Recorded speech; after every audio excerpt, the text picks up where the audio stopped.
코로나19 사태가 장기화되었지요. 쉽게 끝나지 않을 것 같습니다. 우리가 받아들여야 될 것 같아요. 자, 앞으로는 마스크가 일상화돼야 될 것 같고, 정말 치료제의 백신, 우수한 치료제와 백신이 나오기 전까지는 우리가 좀 불편을 감안하고 이렇게 살아야 될 것 같은데, 이 코로나 사태가 장기화되면서요, 사람들 사이에 코로나 블루를 겪는 사람들이 많아지고 있다고 합니다. 코로나 블루, 코로나 우울이죠. 코로나 때문에 일상에 큰 변화가 닥쳐오면서 우울감이나 무기력증을 느끼는 것. 혹시 나도 이게 코로나에 걸리지 않을까 이렇게 불안하고, 또 모임과 행동이 제약되다 보니까 좀 갑갑하고, 좀 답답도 하고, 또 주변 사람들에 대한 경계심도 자꾸 갖게 되고, 이러다 보니까 우울감이나 무기력증을 느끼는 이 코로나 블루, 그것 때문에 좀 어려움을 호소하는 사람들이 있다고 해요. 코로나 블루가 있는 반면 또 코로나 앵그리, 코로나 코로나 분노도 또 호소하는 사람들이 많아지고 있습니다. 이 코로나에 신경 쓰고 예민하다 보니까 화를 잘 내는 거예요. 평상시엔 화낸 일도 아닌데 화를 낸다거나, 특히 방역 수칙을 안 지키는 사람을 보면 막 분노가 치밀어 오르는 거예요. 마스크 안 하고 나가오면 막 째려보게 되고 막 그러다는 거예요. 마스크 착용 문제로 지하철이나 이런 대중교통에서 몸싸움을 한 그런 언론 보도도 우리가 보고 있지 않습니까? 이 코로나 자체도 참 우리에게 부담인데, 코로나 블루, 코로나 앵그리, 이런 우울감과 분노, 이런 부작용까지 겹쳐져서 여러모로 참 어렵고 힘든 코로나 시대를 우리가 겪고 있는 것 같습니다. 여러분, 이럴 때 우리 크리스찬은 어떻게 해야 될까요? 우리도 똑같이 우울하고 똑같이 분노하고, 우리는 그래서는 안 되겠죠.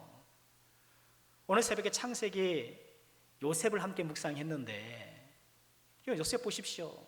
부잣집 도련님에서 하루아침에 노예로 전락하고, 노예로 전락하다 못해 죄수로 전락하고, 그의 인생이 한없이 추락하고 말잖아요. 그러나 그런 상황은 점점점 추락하지만 요셉의 믿음은 점점점 상승하더라고요. 감옥에 갇혀 있지만 어때요? 그 원망의 감옥에는 갇혀 있지 않고, 감옥에서 미움을 키우는 것이 아니라 믿음을 키우고, 또 감옥에서 복수의 칼을 가는 것이 아니라 믿음의 칼을 갈고, 여러분 지금 온 세상이 코로나 감옥에 갇혀 있잖아요.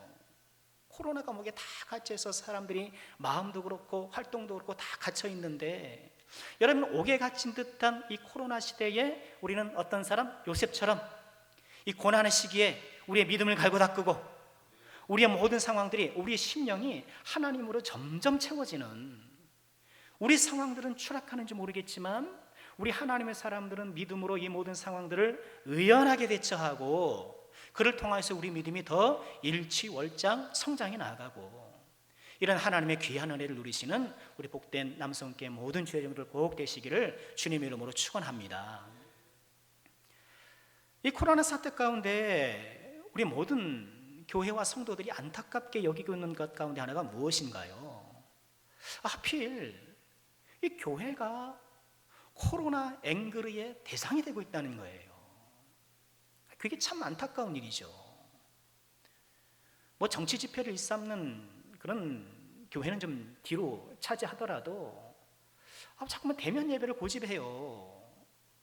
그것이 정말 고귀한 믿음인 양, 그렇게 하다 보니까 그 마음은 또 알죠. 우리가 그 마음을 모르는 게 아니잖아요. 예배를 귀히 여기는 마음을 우리가 왜 모르겠습니까만, 하나만 알고 둘은 모르는 격으로 이렇게 좀 고집스럽게 어떤 주장을 펼치니까 세상 사람들은 어떻습니까? 교회를 보고 좀 이해하기 어려운 집단, 왜 교회 다녀?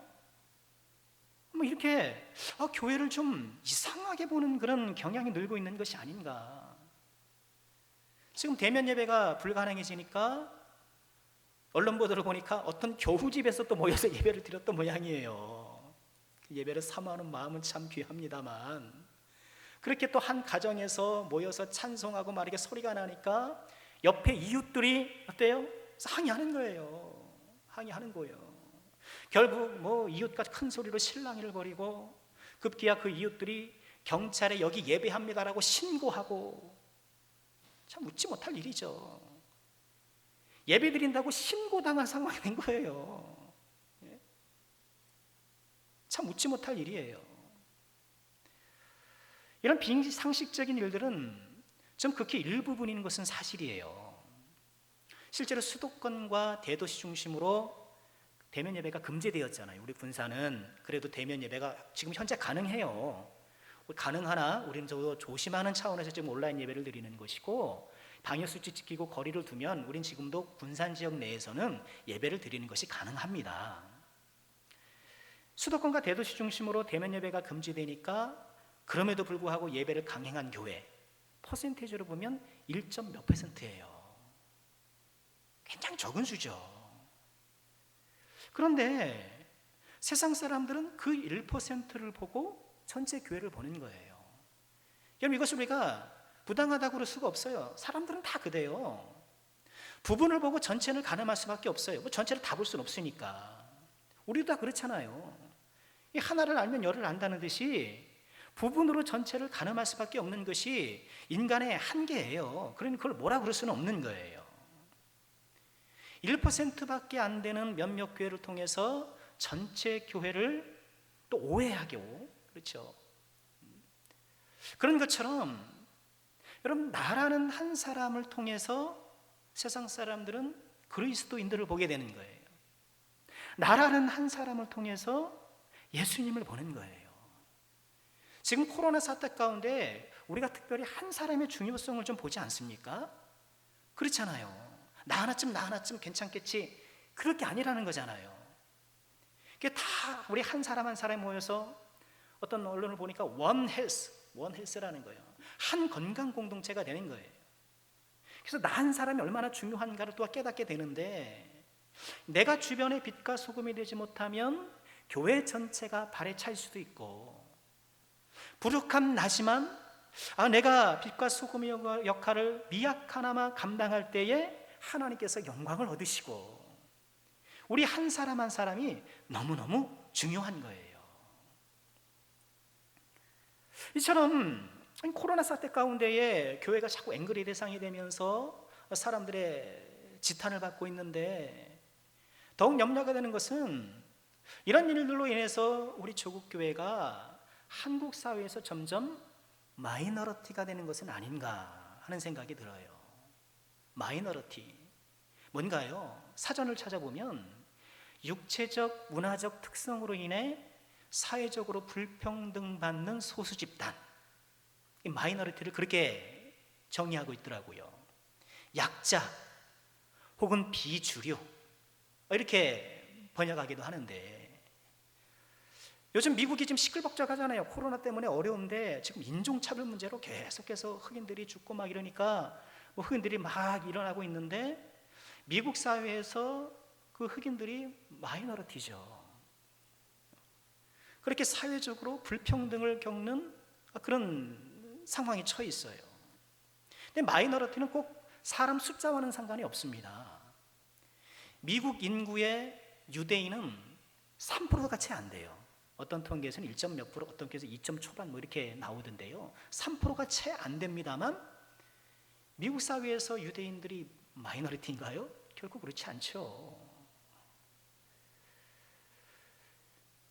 걱정이 되는 것은 한국 사회에서 교회가 여전히 수치상으로는 많지만 점점 마이너리티, 이 사회에 이질적 집단화되고 있는 것은 아닌가, 그런 걱정이에요. 교회를 이상한 사람 보듯 하고, 예수 믿는 사람들을 비정상으로 바라보고, 마치 우리가 동성애자들 좀 낯설게 바라보고 이상하게 바라보는 것처럼 세상 사람들이 우리 기독교인들을 그렇게 바라보진 않을까, 그런 염려가 있는 거예요. 2015년 인구주택 총조사, 5년에 한 번씩 하잖아요. 2020년이니까 올해도 그 조사가 있다고 그러더라고요. 그 조사에 따르면 대한민국 전체 인구 중 종교 인구의 비율이 43.9%. 그러니까 나는 종교가 있어 하는 사람이 43.9%예요. 그런데 이 인구 중에 기독교 인구가 44.9%예요. 967만 명 1위예요. 2위는 불교 35.4%, 천주교는 18.1%, 뭐 기타 종교가 있지만, 그 조사가 발표되었을 때에 한 2, 3년 됐잖아요. 우리도 다 의아했잖아요. 우리는 체감적으로 다 성도가 줄고 있다, 교회가 문 닫고 있다고 생각했는데 수치를 보니까 늘었네? 그래서 좀 놀라웠어요. 약간 그 수치는 그러니까. 국민 전체 인구에 있어서도 기독교는 19.7%, 20%에 해당합니다. 10명 중 2명은 그리스도인이라는 얘기죠. 그런데 같은 해에 있었던 한국 갤럽의 종교 호감도 조사에 따르면 비종교인, 종교를 갖고 있지 않는 사람들이 종교에 대한 호감도를 물었는데 불교가 25%, 천주교가 18%, 개신교는 10%예요. 숫자는 가장 많은데 호감도는 꼴찌. 2017년 목회자 연합인가 그런 단체에서 조사했을 때는 9.8%, 호감도가 10%가 안 돼요. 9.8%예요. 10명 중 1명이 안 될 때가 있다라는 거예요. 왜 이렇게 우리는 많은 숫자에도 불구하고 실제적으로 들어보면 이 사회에 마이너리티가 되고 있는가? 왜 이질적 집단처럼 여겨지고 있는가? 여러분, 대한민국 사회에서 이처럼 마이너리티가 되고 있는 것, 안 그래도 그동안 온갖 이 교회의 잘못된 것 때문에 계속 그래왔는데 지금 이 코로나 사태 가운데 보여준 이 반이성적이고 반사회적인 행동 때문에 이런 마이너리티가 가속화되었던 것 아닙니까? 참 걱정인 거예요.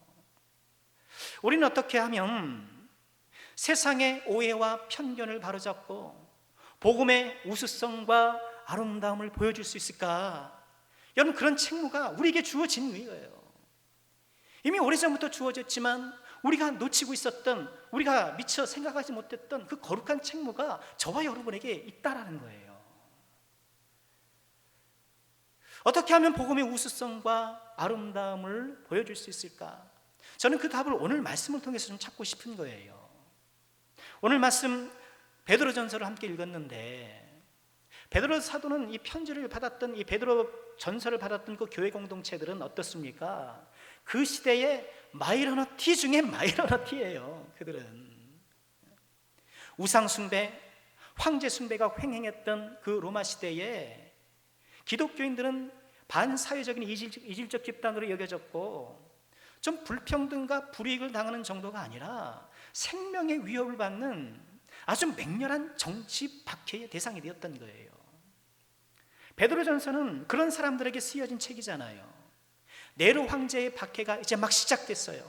아니, 부분적으로 지금 이제 시작이 됐고 그것이 예상되는 그 지역에 있는 성도들에게 다가올 박해에 어떻게 믿음으로 준비할 것인가, 그것을 당부하는 말씀인데, 베드로전서를 받은 이 교회들과 오늘날 우리 교회는 마이너리티라는 데 있어서는 공통점을 갖고 있어요. 그런데 그 원인이 전혀 다르죠. 이 편지를 받았던 사람들이 마이너리티가 된 것은 복음의 진리를 사수하다가, 그렇죠? 복음의 진리를 사수하다 마이너리티가 된 것이고, 오늘날 우리는 부끄럽게도 복음의 진리를 사수하지 못해서 마이너리티가 되었던 거예요. 베드로전서 2장 19절의 표현을 빌리면 이 편지를 받았던 사람들은 부당하게 고난을 받은 사람들, 그렇죠? 부당하게 고난을 받은 사람들이라면, 우리는 20절에 죄에 있어 매를 맞는 사람들, 마이너리티가 된 것, 그 사회 이질적 집단으로 여겨지는 것은 동일하지만 원인이 전혀 달라요. 그들은 참 영광스러운 마이너리티였다면 우리는 좀 수치스럽고 부끄러운 마이너리티가 되고 있는 거예요. 그런데 원인은 다르지만 처방은 똑같아요. 처방은 똑같아요. 나라를 위해서 싸우다가 팔이 부러졌건, 도둑질을 하다가 팔이 부러졌건 치료하는 것은 같잖아요. 그런 것처럼 이 영광스러운 마이너리티나 또는 죄가 있어 마이너리티가 된 이 모든 사람들을 향한 하나님의 처방전은 동일하다는 거예요. 이 마이너리티, 이런 오해와 편견, 공격 속에 처한 이 크리스찬, 하나님 그런 사람들에게 어떤 믿음을 요구하시는가? 두 가지만 묵상해 보고 싶습니다. 첫 번째는요, 마이너리티 크리스찬을 향한 주님의 첫 번째 당부는 거룩이에요. 15절 말씀 보실까요? 오늘 15절 2절 말씀인데요, 너희 마음에 그리스도를 주로 삼아 거룩하게 하고. 이 시대에 마이너리티가 되고 있는 우리들이 힘써야 할 것, 거룩이라는 거예요. 너무나도 당연한 거룩. 왜 기독교에 대한 호감도는 10%에 불과한가? 왜 10명 중 1명이 겨우겨우 기독교는 괜찮은 종교라고 생각하는가? 그 사람 목사일 것 같아요. 장로님일 것 같아요. 얼핏 생각하기는 그런 원인을 찾을 수도 있을 것 같아요. 교회가 어떤 사회를 섬기는 그런 기여도가 작아서, 그것도 원인일 수 있겠죠. 그동안 교회가 교세 확장에만 힘쓰고 개교회주의 막 이래가지고 뭐 교회만 이렇게 막 확장하는 데만 힘썼고 사회를 돌아보지 못했던 것, 그것도 원인 가운데 하나일 수 있을 거예요. 그런데 적어도 통계는 좀 달라요. 앞서 인용했던 2015년 인구주택 총조사에 따르면 종교 관련 교육과 복지 분야에서 종교기관의 숫자도 개신교가 월등해요. 종교단체가 설립해 운영하는 고등교육기관이 국내에 총 145개가 있는데 이 중 개신교가 109개, 천주교가 15개, 불교가 10개예요. 그러니까 일반 대학의 경우 개신교 재단의 대학이 61개, 천주교 14개, 불교 5개. 초중등 대안학교의 경우에도 초중등학교, 대안학교 이런 걸 다 합치면 개신교가 631개, 천주교 81개, 불교 30개. 요양 및 의료기관 총 399개 있는데요, 여기에는 천주교가 1등이에요. 186개, 개신교는 102개, 불교 72개. 호스피스나 이런 기관, 호스피스 기관이나 단체, 개신교는 94, 천주교는 38, 불교는 23. 종교단체가 운영하는 복지원, 복지재단 등 사회복지사업단체는 개신교가 259개, 불교가 152개, 천주교가 97개. 이런 사회 봉사하는 여러 단체나 기관들을 보면 우리 개신교의 숫자가 압도적이에요. 압도적이에요. 그런데 왜 10%냐 이거예요. 10%냐. 저는 오늘 말씀이 그 이유를 설명해 주는 것이 아니냐 싶어요. 우리가 거룩함을 상실했기 때문에. 뭐 학교 만들고 무슨 단체 만들고 무슨 협회 만들고 뭐 그런 건 잘해요. 그 일은 잘해요. 또 일하는 걸 굉장히 좋아해요. 그런데 이 시대가 교회를 향해 요구하는 것은 기독교 학교, 기독교 봉사단체 뭐 필요할 수 있겠지만 기독교 삶을 보고 싶은 거예요. 기독교적 프로젝트를 보고 싶은 것이 아니라 기독적인 라이프를 보고 싶어 하는 것. 여러분, 이 시대의 사람들이 우리에게 요청하는 것이 바로 그것 아닙니까? 예수님을 좀 보여달라는 거예요. 예수님을 보여달라는 거. 우리가 예수님을 잘못 배운 영향이 있어요. 저도 제 신앙을 돌아보면 그렇더라고요. 신앙생활은 예수님 배우는 생활이잖아요. 예수님 배우는 생활. 그런데 예수님 배우기보다는 교회 일을 배우기가 쉬워요. 그렇더라고요. 저도 믿는 집에서 태어나지 않았습니까? 고자랄 때부터 믿었으니까. 믿는 집에서 태어나고 자연스럽게 예수를 믿고, 그렇게 또 하나님께서 마음 주셔서 목회자가 되겠다고 헌신하고 이렇게 걸어왔지만 예수 믿음의 본질을 충실히 따르지는 못했다는 생각이 들더라고요. 나름 열정과 봉사를 앞세워서 그거 가지고 이제 하나님을 섬기겠다고는 했지만 정작 예수님의 인품과 삶을 익히는 데 있어서는 그만한 열심이 없더라고요. 그렇더라고요. 여러분, 우리의 문제가 그렇잖아요. 예수를 믿어도 우리가 참 믿음대로 사는 것에 너무너무 허약해요. 여전히 성격대로 살아요. 때로는 그런 성격대로 사는 걸 부추겨요. 하나님의 성격대로 쓰신다는 거예요. 말이 무슨 그런 게 어디 있습니까? 막 베드로 보라고 막 성격대로 하나님께 뭐 그런 설교 들어보셨죠? 성격 안 바꾸고 있다는 거예요. 물론 그 사람의 긍정적인 기질이 분명히 있죠. 하나님 그 사람의 개성과 기질을 분명히 사용하시는 건 틀림없죠. 그러나 내 성격을 바꾸지 않고 나의 어떤 성품의 교정이 없고 예수를 믿는다? 예수님을 배우는 삶이라는 이 신앙의 기초 작업 없이 성급하게 집을 세우려고 했던 것 같아요. 그러니 일은 좀 해. 일은 좀 하는 것 같아요.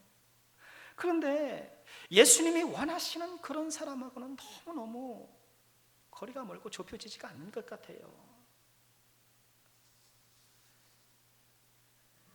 우리가 다 아는 거잖아요. 다 아는 거잖아요. 기독교 기관이 없어서가 문제가 아니에요. 기독교인이 없어서 문제이지.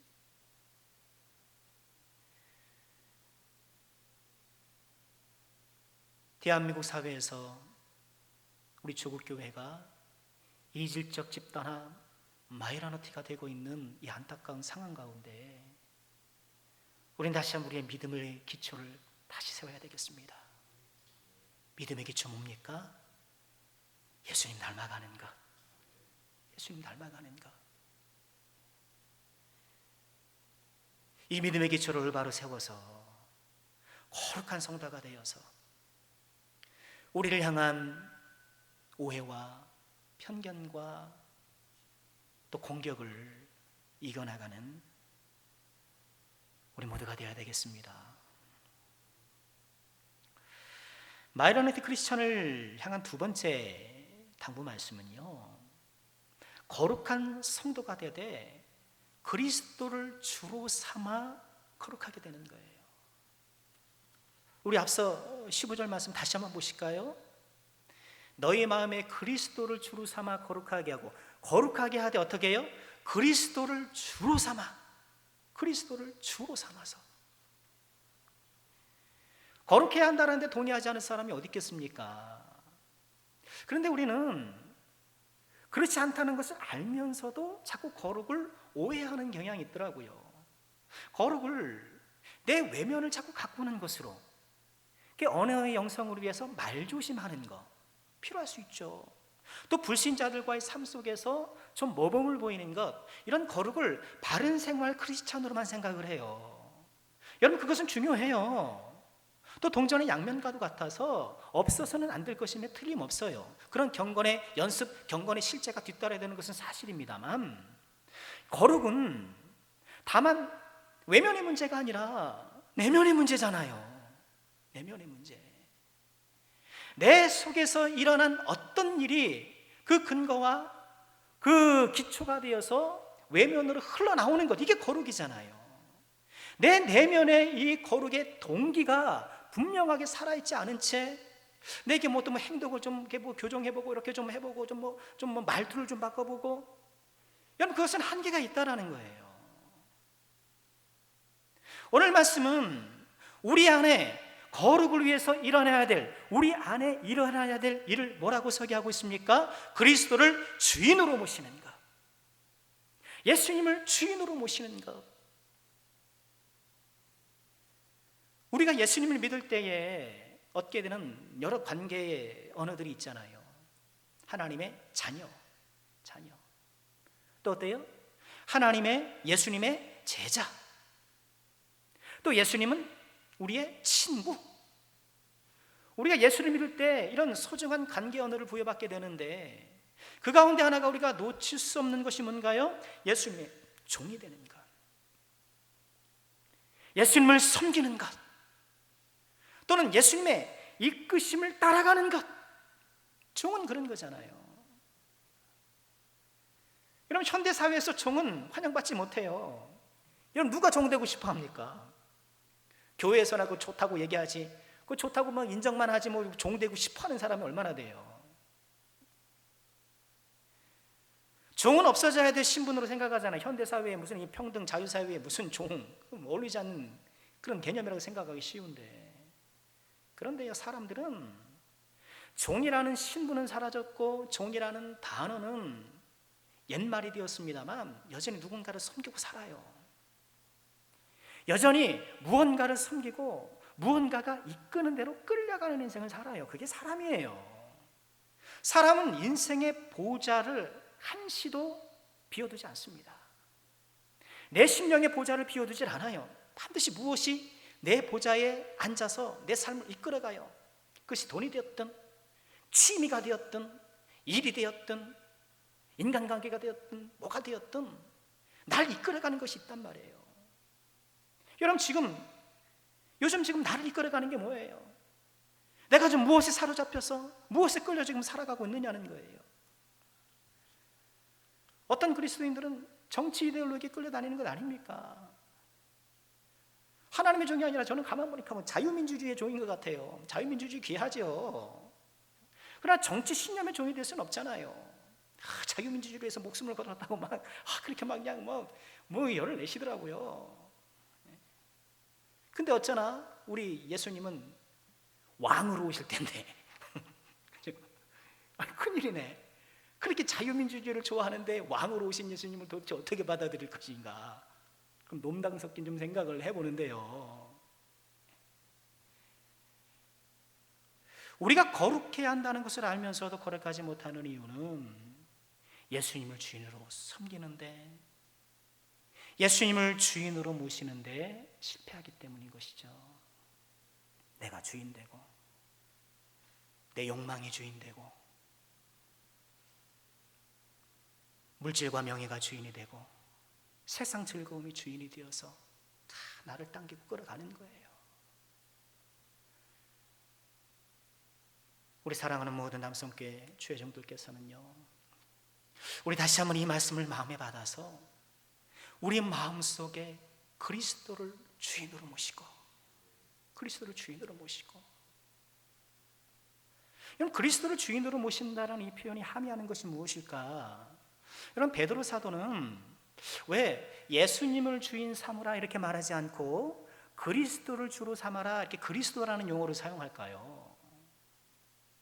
성경을 보면은요, 베드로를 위시한 사도들은 주로 예수님이라는 용어를 단독으로 사용하기보다는 예수 플러스 그리스도 혹은 그리스도 이렇게 사용하는 횟수가 많아요. 베드로전서도 그래요.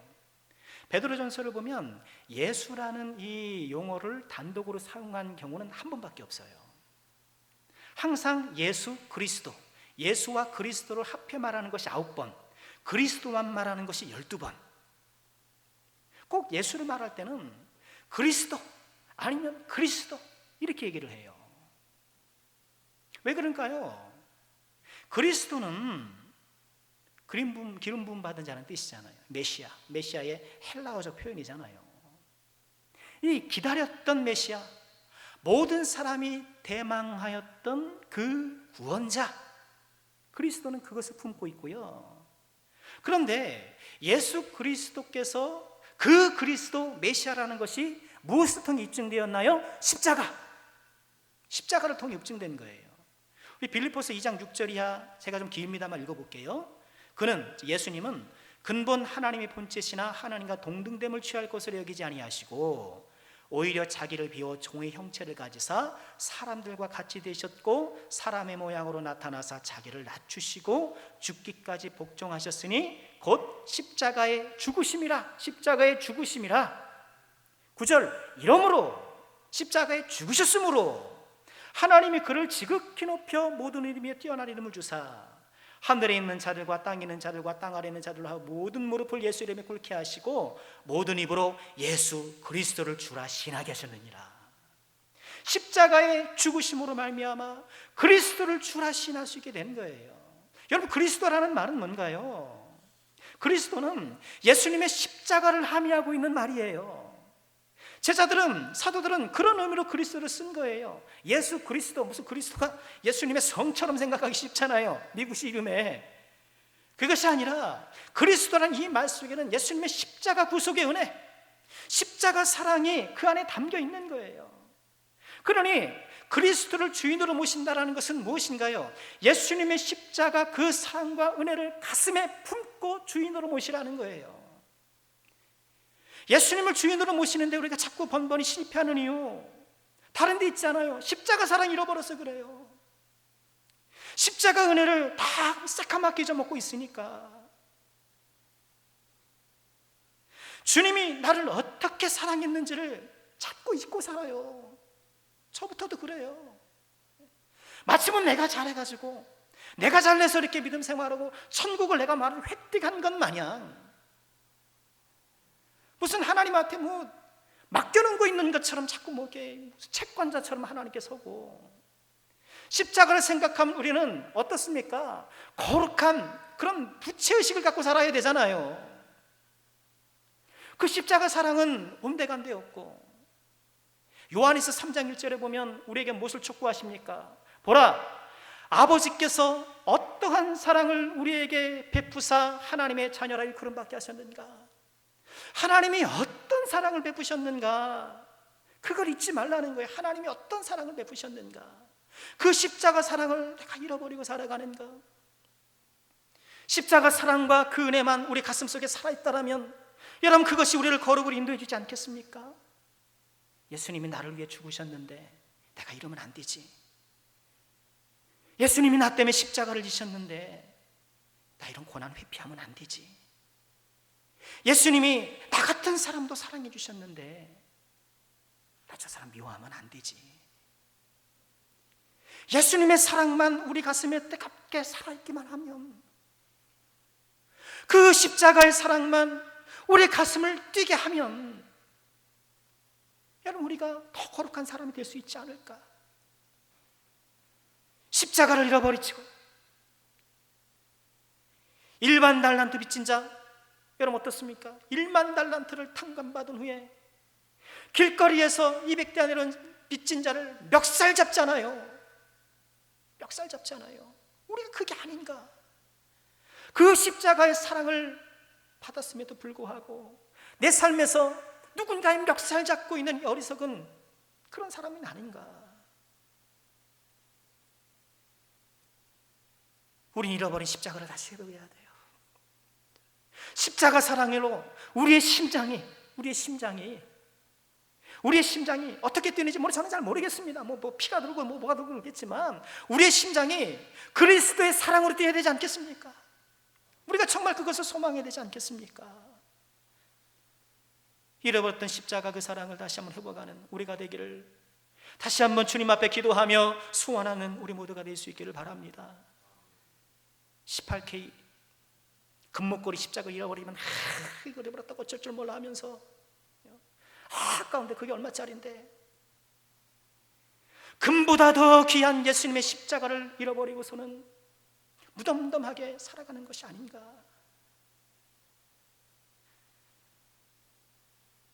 십자가에서 온갖 모욕을 당하셨던 예수님께서 오늘날 저와 여러분 때문에 또다시 모욕을 당하고 있는데, 우린 다시 한번 그 십자가 사랑으로 우리의 마음을 재무장하여서 우리 주님을 흐뭇하게 하고 기쁘시게 해드리는 그런 하나님의 사람들이 되어야 되겠습니다. 갈라디아 2장 20절에 우리에게 어떤 당부를 하시나요? 우리 함께 읽어볼까요? 내가 그리스도와 함께 십자가에 못 박혔나니 그런즉 이제는 내가 사는 것이 아니요 오직 내 안에 그리스도께서 사시는 것이라. 이제 내가 육체 가운데 사는 것은 나를 사랑하사 나를 위하여 자기 자신을 버리신 하나님의 아들을 믿는 믿음 안에서 사는 것이라. 내가 그리스도와 함께 십자가에 못 박혔나니 잃어버린 십자가 사랑을 다시 한번 회복하는 우리 모두가 될 수 있기를 주의 이름으로 축원합니다. 그 십자가의 사랑만 우리 심령에 올바로 살아있으면, 그 십자가의 사랑을 통하여서 우리의 가슴이 뛰고 있으면, 우리가 왜 수치스러운 마이너리티가 되고, 우리가 왜 이 사회에서 지탄의 대상이 되겠습니까? 오늘 말씀 뭐라고 13절에 말씀하십니까? 또 너희가 열심으로 선을 행하면 누가 너희를 헤아리요? 너희가 열심으로 선을 행하면 누가 너희를 해야겠는가? 우리가 십자가 신앙으로 무장하고 이 세상을 나가면 누가 우리를 그렇게 비난하겠는가? 말씀 마치겠습니다. 마이너리티 크리스찬 말씀을 드렸는데요, 오해하지 말아야 될 것은요, 그렇다고 우리가 이 사회의 메저리티가 되는 것은 아니에요. 주류, 다수. 여러분, 기독교인이 이 사회의 주류 세력이 된다고 해서 하나님의 나라가 임한다, 여러분 그건 착각하지 마세요. 그렇지 않습니다. 오히려 우리는 마이너리티를 지향해야 돼요. 거룩한 마이너리티가 되길 해야 돼요. 존경받는 마이너리티, 어두운 세상을 밝히고 썩어가는 세상을 정화시키는 빛과 소금의 역할을 감당하는 선택된 소수, 바로 우리가 되어야 합니다. 다시 십자가 밑으로 나아가십시다. 그 사랑을 가슴에 품고 예수님을 우리의 주인으로 모십시다. 이 거룩함으로 이 약하고 음란 세상에 그리스도의 아름다운 덕을 선포하는 우리 모두가 됩시다. 이 귀한 은혜가 우리 모두에게 있게 되기를 주님의 이름으로 축원합니다.